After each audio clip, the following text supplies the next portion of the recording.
So some questions I've been getting are, I didn't start seeds. Is it too late to get my garden in? And the other thing is, can I plant my tomatoes and peppers yet? Two different questions, all based on the weather. So here, nighttime temperatures are still in the 40s.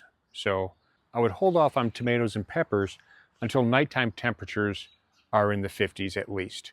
You can put them in and they will survive in the 40s. They just won't thrive. And frankly, waiting a couple weeks isn't going to make a difference come July and August. Now, in terms of what can you plant? Already here I've planted my cold season crops. Broccoli, broccolini, cabbages, the beets and the spinach sprouts are up. So those can go in and they can go in now.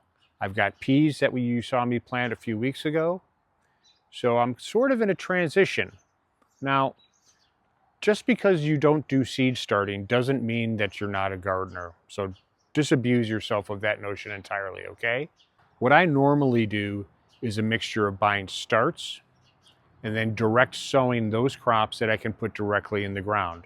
So I'll hold off on the tomatoes and the peppers and the okra and the tomatillos and the eggplants. Those are all warm season crops.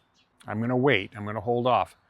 Last year I waited until June 1st and it didn't affect my harvest at all.